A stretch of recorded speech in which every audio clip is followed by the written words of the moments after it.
Bien public. Les stoïciens pensent aussi que tout l'univers est régi par la providence des dieux, que le monde entier est en quelque sorte la cité commune des dieux et des hommes, et que chacun de nous est membre de cette grande société d'où il suit naturellement que nous devons préférer l'utilité commune à la nôtre. Car de même que les lois préfèrent le salut public à celui des particuliers, ainsi, un homme de bien, un sage soumis aux lois et qui connaît les devoirs du citoyen, a plus de soin de l'intérêt de tous que de celui d'un seul homme ou du sien propre.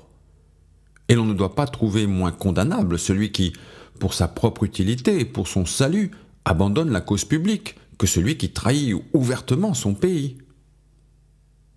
C'est pourquoi il faut louer ceux qui courent à la mort pour la République, puisque notre patrie doit nous être plus chère que nous-mêmes.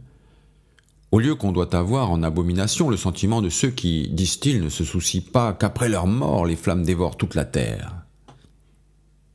Cicéron, des vrais biens et des vrais maux.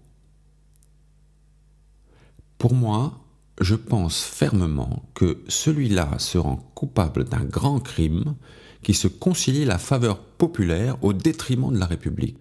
Mais du moment que le bien public se trouve joint à l'avantage particulier, hésiter à l'entreprendre est, à mon avis, sottise et lâcheté.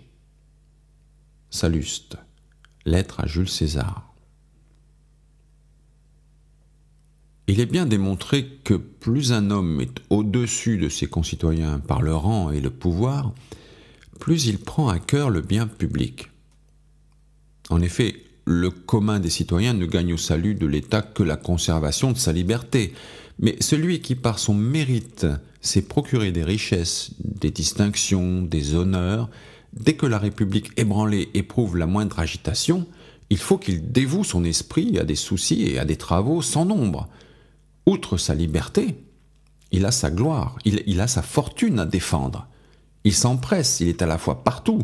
Plus, dans les temps heureux, il a été florissant, plus, dans les revers, il ressent d'amertume et d'anxiété. Salluste, lettre à Jules César.